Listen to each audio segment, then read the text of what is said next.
Welcome back to the deep dive. Today we're cutting through the noise and diving headfirst into a tool many of you might have heard of, or maybe even used, Browsec VPN. On the surface, it promises simplicity, speed, but our mission today is really to peel back those layers. We want to interrogate its security claims, pinpoint where it shines, and maybe find the surprising nuances you really need to know about before you trust your online activity to it anyway. We've gathered all the intel. We're here to give you that clear, concise understanding so you can truly decide if Browsec actually aligns with your online needs. And this is such a timely deep dive. I mean, the relevance of VPNs, proxy services, it just keeps growing in our digital lives, doesn't it? Whether you're looking to secure your browsing, maybe protect sensitive data, or just access content that's, geographically restricted, these tools are becoming pretty essential for a lot of people. Browsec specifically, it's gained a lot of attention, mostly for its accessibility, I think. And that very prominent free tier, it makes it an especially interesting subject for us to explore. It really lowers the barrier to entry for users, which is, well, precisely why understanding its full scope is so important for you. The good and the maybe not so good parts. Okay, right. Let's unpack this then. At its heart, Browsec presents itself as, well, a VPN and proxy service designed for fast, secure internet browsing. What immediately jumps out is how accessible it is. You can get it as a mobile app, iOS, Android, and they've got browser extensions for basically everyone. Chrome, Firefox, Opera, Edge. It really emphasizes simplicity, that one-tap or one-click connection idea. But from a technical standpoint, what's actually enabling this fast and secure connection they talk about? What's going on under the hood? Well, it's largely about how they handle your internet traffic. Browsec is pretty explicit. They say it encrypts your internet traffic using strong protocols. Specifically, AES 256. You hear that term, military-grade encryption, thrown around a lot. And it is designed to protect your data from being intercepted by prying eyes. This is particularly valuable if you're often connecting to public Wi-Fi. Think airports, coffee shops, places where your information might otherwise be quite vulnerable to others on that same network. Think of it like putting your online activity into a heavily armored car before it travels across the internet. Yeah. Makes it much harder for anyone to peek inside. That's a great analogy, the armored car. Yeah. I mean, who hasn't been in an airport or coffee shop trying to get work done and just sort of hoping their connection is safe? So it's not just about speed, but that crucial underlying layer of protection. Exactly. And beyond the encryption, it functions as a VPN proxy. Okay. What this means is it reroutes your internet traffic through its own servers, servers located in various countries around the world. By doing this, it effectively masks your actual IP address and, well, by extension, your physical location. This is the mechanism that lets you bypass those geographical restrictions, letting you access content or services that might otherwise be blocked right where you are. It's like giving your computer a temporary passport from somewhere else. Very clever. Okay. Now, one of the biggest draws, I think, for many users, myself included sometimes, is having both a free and a premium version. But in the VPN world, free often comes with, let's say, hidden costs or pretty significant limitations. What are the real trade-offs someone makes by picking Browsec's free tier over the premium one, beyond just, fewer servers? That's a really vital question. The free version of Browsec, it does offer unlimited data, which is a big plus, actually, especially for just casual browsing. But yeah, as a classic freemium model, you'll get access to a much more restricted number of server locations, typically just a handful. And critically, you might experience significantly slower speeds. These free speeds, they're often throttled, meaning they're deliberately slowed down, probably to encourage you to upgrade.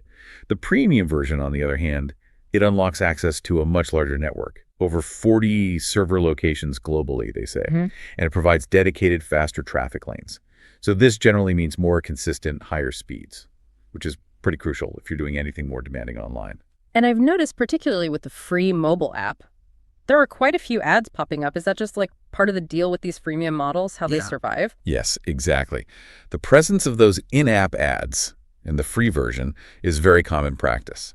These ads help support the free offering. It lets the company cover its operational cost, running servers, development maintenance, all that stuff, while still providing a basic service to users who aren't ready or maybe willing to subscribe to premium. It's how they monetize the service without charging everyone up front. Okay. So far, Browsec sounds, well, quite appealing for a lot of use cases. But the moment you start talking about VPNs, one word just jumps to mind for everyone: security. What are they actually promising on that critical front? And more importantly, how does it hold up, especially when it comes to your privacy? Right. On the security side, Browsec consistently claims to use that military-grade AES 256 encryption we talked about. And that is indeed a strong industry standard encryption protocol. It's a good technical sign for protecting your data while it's in transit. They are very clear about their encryption strength, which is, reassuring on one level. They also state they have a no logs policy. This means the company claims it doesn't track or store your browsing history, your data usage, or any other personal info that could identify you. In theory, this is absolutely crucial for privacy. If they don't have the data, they can't hand it over, right? However, and this is fascinating, this is where we hit a really important nuance. While they claim a no logs policy, reviews and analyses tend to highlight their privacy policy as being vague. And crucially, it hasn't been independently audited by a reputable third party. Now, this isn't just some minor detail. It means you're essentially taking the company entirely at its word regarding your digital privacy. There's no external verification. For sensitive data, or for anyone with really high privacy needs, where anonymity is absolutely paramount, well, this lack of transparency introduces a pretty significant unquantified risk. That is a huge point. Yeah. In a world where trust is everything online, Yeah. just claiming a no logs policy without any external validation, doesn't that feel like a fundamental flaw, especially for a service built around security? What kind of user then should genuinely be concerned by that lack of an audit? Absolutely. I mean, anyone engaging in activities that need a high degree of anonymity. Or maybe someone operating under a threat model where, say, state-level surveillance or data requests are a real concern. They should view this lack of audit with extreme caution. It leaves a critical, unanswered question. What exactly are they logging, even if it isn't detailed browsing history? And how might that data be used or shared down the line? It's really the difference between just a promise and actual verifiable proof. And to add another layer here, you asked about their operational base earlier, which is spot on. Browsec is indeed based in Russia. Now, this isn't just a geographical point. It means their operations could potentially be subject to specific local laws. Things like the Eurovia law, for instance, which mandates data retention and can grant intelligence agencies pretty significant access to user data. Maybe without the same kind of independent judicial oversight you might find in other more privacy-focused countries. So for anyone worried about potential government access or just international data privacy rules, this location adds a really critical layer of consideration. It goes beyond just a vague policy document. Wow. Yeah. That's a sobering thought for many potential users, I imagine. The idea that legal frameworks could compel data sharing fundamentally changes the privacy equation, doesn't it? Okay, so Browsec presents this compelling case for convenience, basic security.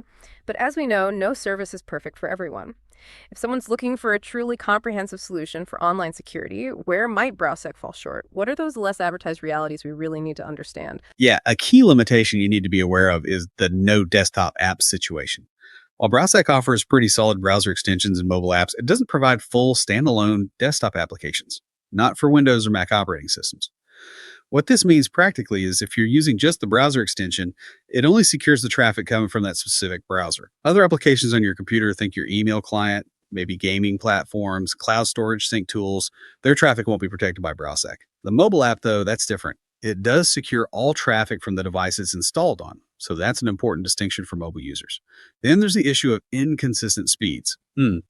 While the premium version generally offers decent speeds, some users and reviewers have definitely reported fluctuations, particularly when connecting to servers that are geographically distant. And like we discussed, the free version speeds are almost always throttled. This can really impact your overall browsing experience, making things like loading complex websites or even downloading moderately sized files feel pretty sluggish sometimes. That makes a lot of sense, especially thinking about the load on those free servers. And speaking of things that need bandwidth, what about activities like streaming movies, from services like Netflix or Hulu? Or sharing large files via torrenting. Is Browsec a good fit for those incredibly common online uses? Yeah, this raises a really important question for many users. These are often primary reasons people look for a VPN in the first place, right? Browsec has, let's say, limited streaming and torrenting capabilities. That's putting it mildly. It is explicitly not known for its ability to consistently unblock major streaming platforms. Think Netflix, Hulu, Disney+, BBC iPlayer. It's kind of an ongoing arms race, isn't it? Streaming services pour huge resources into detecting and blocking VPN IP addresses that are constantly updating their algorithms. This means a service like Browsec, especially its free tier, often finds itself just playing catch-up. And frankly, often losing that game against giants like Netflix, who really prioritize enforcing those regional licensing deals. So if your main goal is to binge watch something from a geo-restricted library, Browsec might just leave you frustrated. And furthermore, it explicitly does not support torrenting at all, period. So if your main reason for wanting a VPN is to stream region-locked content reliably or to engage in peer-to-peer file sharing, then Browsec is, well, very unlikely to be the right solution for you. These limitations are really critical to weigh against its benefits. Well, this has been genuinely illuminating, a proper deep dive. So, to sum it all up, Browsec offers a really easy-to-use VPN and proxy service. It's got strong AES 256 encryption, available in both free and premium tiers.